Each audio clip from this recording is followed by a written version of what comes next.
When I clicked book now, I didn't think I was signing the death warrant for my family. It was supposed to be our escape, white sands, blue waves, no drama. But instead, that one decision tore everything apart. One F30 for have been married to my husband, Jason M38, for 4 years. He has a 13-year-old daughter, Lily, from his previous marriage. I don't have children of my own, though I've tried my best to be there for Lily. School plays, birthday gifts, late-night talks when she couldn't sleep, but it's never been easy. Her mother hates me, and Lily, well, she tolerates me on good days. This summer, I'd been drowning. My job was killing me, my marriage felt stale, and I hadn't had a proper break in 3 years. So, when I got a bonus, I decided to plan a 10-day trip to Greece. Just me and Jason, a chance to reconnect. But the moment I told him, I saw the hesitation in his eyes. What about Lily? He asked. She'll be with her mom that week, I replied. Still, won't it feel wrong? Wrong. That word stuck like a thorn, but I brushed it off. We needed this. Jason agreed, reluctantly. Fast forward to the day of the trip,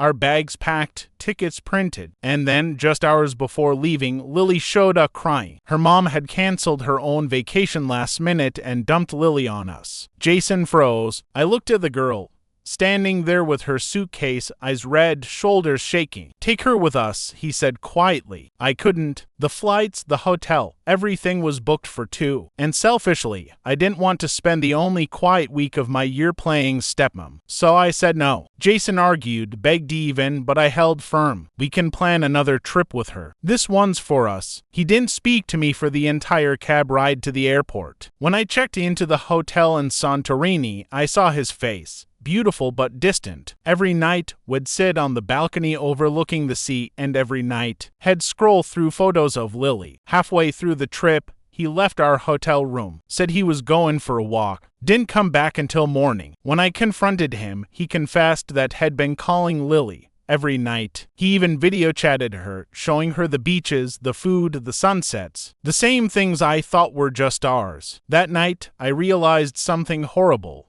I wasn't jealous of Lily. I was jealous of the bond she had with him, something I could never replace. When we returned home, the silence was unbearable. Lily wouldn't look at me, and Jason barely spoke. Then, 2 weeks later, I saw a message on his phone from his ex-wife. Thanks for taking care of our girl when her stepmom couldn't. The words burned. Since then, Jason's been cold, distant. We sleep in the same bed but feel like strangers. He told me he doesn't trust me anymore. Not with his daughter, not with us. Now I'm wondering if maybe I am the villain here. Maybe my selfish need for a break was actually a betrayal in disguise. Not of Lily, but of the family I promised to protect. The silence between us lasted for weeks. Jason still went to work every morning, still made dinner every evening, still smiled politely when neighbors waved, but there was something different in his eyes. Like a curtain had fallen, and whatever used to live behind it was gone. Lily avoided me completely. She stopped coming downstairs for breakfast when I was there, refused to ride in the car with me, and once even told her dad I don't feel safe around her. Say. That word cut deep because I'd never laid a finger on her. But she didn't mean physically say. She meant emotionally. She didn't trust me not to abandon her again. The house felt colder every day. The walls that used to hold laughter and the smell of Jason's weekend pancakes now felt like they were closing in, suffocating me. And then, one Sunday morning, while Jason was in the shower, I heard his phone buzz. I didn't mean to look. At least, that's what I told myself, but curiosity got the better of me. The screen lit up with a message from his ex-wife, Amanda.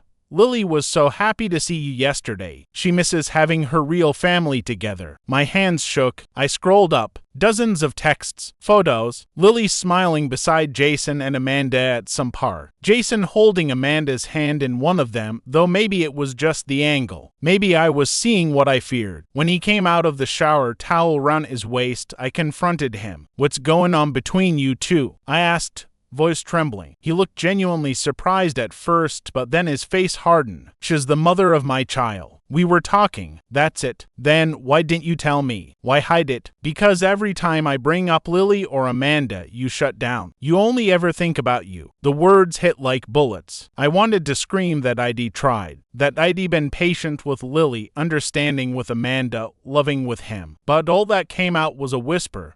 I just wanted us to have something that was ours. Jason sighed, ran his hands through his hair, and walked past me. Maybe that was the problem. There was never an us. There was me, my daughter, and you, orbiting somewhere around us trying to fit in. That night, I cried in the guest room, not just because he was right, but because it was the first time I realized how far apart we'd drifted. I wasn't part of their family. I was an intruder trying to hold on to a man whose heart belonged to other people. A few days later, Amanda called me. I don't know what surprised me more, the fact that she reached out or the fact that she was calm. I just wanted to say, she began, I don't hate you. But Lily's been through a lot, and when she saw Jason and me getting along again, she got her hope back. Hope that maybe her parents could still be together. I didn't even realize I was crying until she said softly, I'm sorry. I know this must hurt. Hurt didn't even begin to describe it. Later that evening, Jason came home late again. No explanation, no apology, just silence. I knew where he'd been. I didn't ask. I didn't have to. But something inside me shifted that night. I stopped waiting for him to love me again. I stopped trying to fix something that had already shattered. Instead, I started packing, slowly, quietly, one box at a time. When he noticed, he didn't even stop me. He just stood in the doorway and asked, where will you go? I don't know, I said, but I can't stay here pretending everything's fine. You've already made your choice. His jaw tightened. For a second, I thought he'd say something.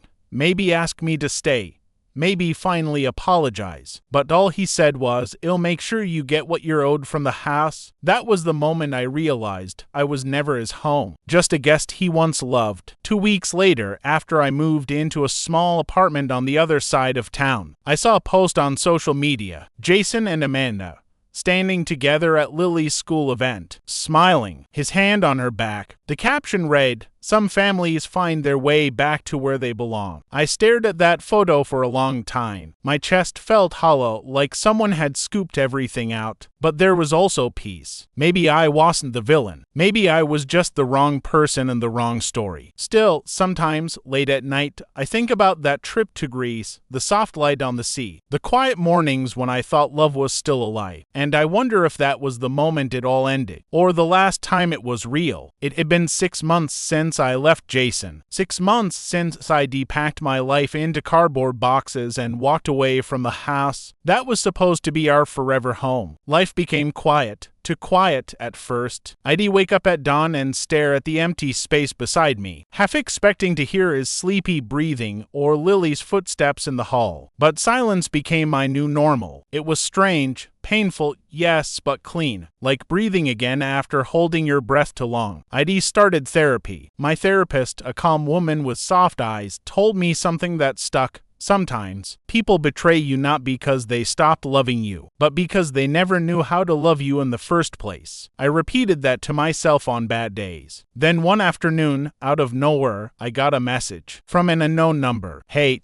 this is Amanda. Can we talk? My heart skipped. What could she possibly want? I hesitated for hours before replying. What is it about? It's about Jason. I agreed to meet her at a small cafe. When she walked in, she looked different, tired. Her makeup couldn't hide the dark circles under her eyes. She didn't bother with small talk. Has gone, she said. I blinked. What do you mean? He left. A month ago. Number note, no explanation. Just packed his things and disappeared. The words didn't make sense. Jason? The man who needed control over everything. Who couldn't even leave the house without aligning his shoes by the door. He just left. Amanda looked down at her coffee, stirring it with trembling hands. At first, I thought he went on a business trip, but then I started getting calls from people I didn't even know. Apparently, he borrowed money, a lot of it, and not from banks, from dangerous people. I felt cold all over. What kind of money? Enough to ruin me if they think I'm involved. He said it was for Lily's college fund, but that was a lie. He was gambling, hiding it for years. My breath caught. Memories flashed. His late nights at work, the way he always guarded his phone, his growing irritation whenever I asked about finances. I'd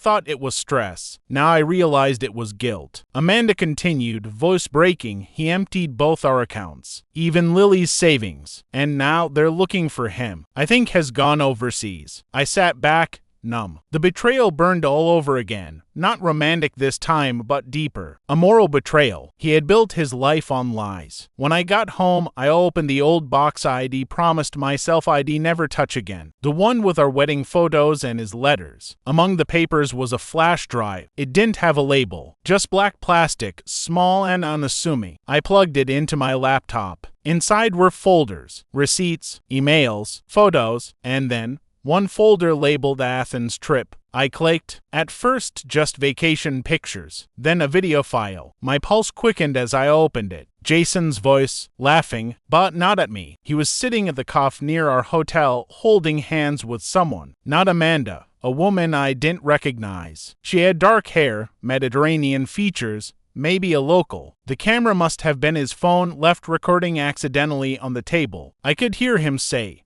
"She thinks this trip is about healing. She doesn't know I already checked out." My stomach dropped. That trip, my favorite memory, the one I thought might save us, had been a lie too. I watched until I couldn't anymore. The image froze on his smile, the same one that used to melt me. I unplugged the flash drive, threw it across the room, and screamed until my throat went raw. The next day, I called Amanda. "You were right," I said. "Has gone because has been gone for a long time. Even before he left you. Before he left me." She was silent for a while. Then she whispered, "I hate him." I nodded, tears in my eyes. "Me too, but I also pity him." Months passed. I started to rebuild. I found a job at a design firm, adopted a rescue cat, and learned to enjoy quiet mornings again. But the wounds were still there, invisible under the surface, like scars that ache when the weather changes. Then one morning, I got an envelope in the mail. No return address. Inside, a postcard. It was from Greece. On the front, the exact copy from the video. On the back,